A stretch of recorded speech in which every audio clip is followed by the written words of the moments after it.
Bismillahirrahmanirrahim. Assalamualaikum warahmatullahi wabarakatuh. Kami perwakilan dari kelompok 1 yang beranggotakan Dina Mariani, Padia Fakih, dan Fajri Maulana. Pada kesempatan kali ini kami akan mempresentasikan terkait topik Theories of Entrepreneurship, yaitu tentang ide-ide yang merupakan langkah pertama dalam penciptaan usaha. Where do ideas come from? Where do good ideas come from? Good ideas come from everywhere. Dari situ kita dapat membuktikan bahwa ide yang bagus itu kapan dan dimanapun bisa terjadi. Bahkan hal-hal konyol pun itu bisa menjadi peluang yang baik untuk wirausaha. Banyak dari kita yang ingin memulai usaha, akan tetapi kita tidak mampu untuk memulainya karena kita belum apa-apa udah takut gagal, takut rugi, dan takut modal tidak kembali. Nah, jadi kita tuh terus menunggu di waktu yang tepat saat mendapatkan ide yang terbaik. Pada dasarnya kita tidak tahu apa itu yang ide yang terbaik dan seperti apa ide yang terbaik itu. Faktanya, ide yang baik itu adalah murah dan banyak. Kita bisa menemukannya di mana dan kapanpun. Yang terpenting adalah kita mau maju untuk mencobanya atau hanya akan menjadikan itu sebuah ide saja. Itu yang terpenting dari ide yang terbaik.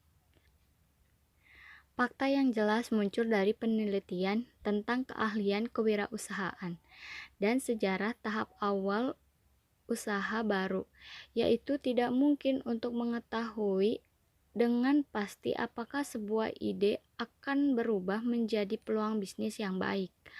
Faktanya, wirausahawan sukses dan investor berpengalaman menyatakan bahwa hanya ada satu cara untuk menentukan apakah suatu ide itu merupakan peluang bisnis yang baik, yaitu dengan maju dan mencoba, dengan mengembangkan ide tersebut, melaksanakan ide tersebut. Sebagian besar wirausahaan pemula, terutama mereka yang memiliki prospek pasar kerja yang baik, sangat khawatir tentang menemukan peluang yang tepat. Oleh karena itu, mereka cemas menunggu ide yang baik atau yang bagus itu. Ide bagus itu seperti apa? Dari mana datangnya ide? Siapa yang memutuskan apakah suatu ide itu bagus? Kapan dan bagaimana kita mengenali jika sebuah ide itu mungkin? Oke, kita jelaskan. Where do ideas come from? Ada dua, in theory and in practice. Yang pertama, dalam teori, kita bisa menemukannya di lembaran kantor paten, pemerintah, transfer teknologi, pameran perdagangan, disertasi dokter, eksposisi penemuan, dan brainstorming. Lalu dalam prakteknya, kita bisa menemukan di kepuasan atau ketidakpuasan pribadi, pengetahuan pasar dari pekerjaan sebelumnya, hobi, orang lain, akuisisi perusahaan, atau produk yang sudah diluncurkan, berita-berita ditolak dari atasan atau perusahaan lain, dan juga pelanggan.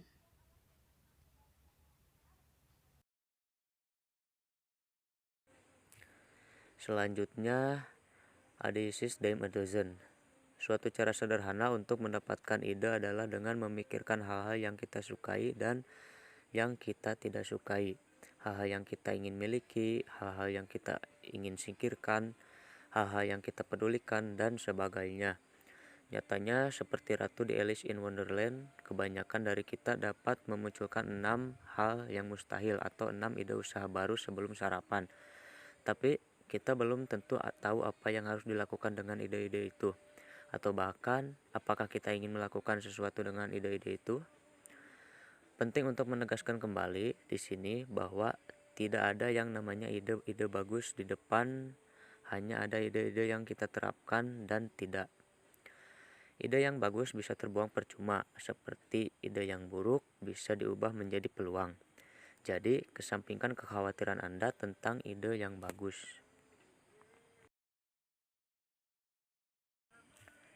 Contoh yang pertama yaitu Agilex Corporation. Dengan ide untuk mengambil sampah plastik dan mengubahnya menjadi minyak mentah. Yang kedua yaitu Unsage Bar. Adalah restoran kecil yang dikelola oleh tunanetra di mana pelanggan menikmati hidangan dalam gelap gulita. Bahkan cahaya ponsel pun tidak dapat diizinkan di tempat ini. Kedua usaha tersebut dibentuk atas hal-hal yang mungkin kita beri label sebagai negatif, sampah, dan kebutaan. Yang ketiga yaitu Colgate. Memulai usaha dengan membuat sabun, lilin, dan pati, namun sekarang sukses dengan produk pasta gigi. Yang terakhir yaitu Tiffany & Co. Memulai usaha sebagai penyedia alat tulis dan kini sukses sebagai dengan usaha perhiasan. Keduanya dimulai dengan ide-ide yang tidak banyak berpengaruh pada bisnis mereka saat ini. Apa yang kita lihat dalam cerita semua perusahaan ini adalah kepentingan relatif wirausahawan dan tindakan atas ide tersebut. The idea to venture formula. Formula ide untuk usaha dimulai dengan diakuinya bahwa ide adalah langkah pertama yang baik dan penting. Usaha yang layak seringkali dimulai dengan sebuah ide, dan ide umumnya dimulai dengan transformasi sarana yang sudah kita miliki. Nah, di sini kita dapat melihat ada 4 formula. Yang pertama, idea equal anything plus you, di mana ide ini sama dengan segala sesuatu apapun yang tak terbatas ditambah dengan kamu, Anda, atau kita, dan kita di sini sebagai yang menemukan atau yang menciptakan sesuatu itu yang disebut idea. Nah, lalu kemudian ada campur tangan tindakan yang bisa mengubah ide menjadi peluang. Nah, di sini opportunity equal idea plus action. Adanya peluang itu ketika ide yang dibarengi dengan aksi atau tindakan. Kalau misalkan ide ini tidak dibarengi dengan tindakan, maka itu hanya akan tetap menjadi ide saja. Lalu kemudian, action equal function, di mana aksi atau tindakan ini berfungsi atau menjalankan suatu fungsi interaksi pada money, product, partners, or etc., yang pada akhirnya peluang ini diubah menjadi bisnis yang layak melalui komitmen. Nah, komitmen menghasilkan pendapatan, perekrutan, dan jalur produksi yang dimulai dari pemasok. Dan untuk formulanya itu sendiri, valuable venture equal opportunity plus commitment. Nah, saat menyusun semua bagian dari formula ini, dimulai dari kita sendiri, penting untuk melihat bahwa di setiap titik itu ada kemungkinan bahwa tindakan kita yang digabungkan atau dikombinasikan dengan sarana dan komitmen orang lain mungkin dapat sedikit atau secara signifikan mengarahkan jalannya usaha kita. Nah, jadi kesimpulan pada pembahasan kali ini, masalah yang dihadapi oleh sebagian besar wirausahawan pemula bukanlah karena mereka tidak memiliki ide yang bagus untuk usaha, melainkan karena mereka memiliki terlalu banyak ide dan terlalu bersemangat. Pengusaha pemula ini cenderung melihat peluang di mana-mana, dan jika mereka memiliki sumber daya, mereka merasa tergoda untuk memperluas produksi terlalu cepat atau melompat ke terlalu banyak segmen pasar baru sekaligus. Terutama jika mereka memiliki beberapa kesuksesan di awal, mereka menjadi mudah untuk merasa memiliki masa depan, yaitu mereka percaya bahwa dapat memprediksi masa depan, serta mereka percaya bahwa mereka tak terkalahkan. Tapi ide yang bagus itu seringkali jauh lebih tidak glamor daripada itu. Jadi, intinya setiap orang itu memiliki ide yang baik, tetapi tidak setiap orang dapat memanfaatkan idenya tersebut untuk dijadikan sesuatu yang lebih baik dan bernilai. Mungkin sekian pemaparan dari kelompok 1. Mohon maaf apabila terdapat banyak kesalahan. Wabillahi taufiq wal hidayah. Wassalamualaikum warahmatullahi wabarakatuh.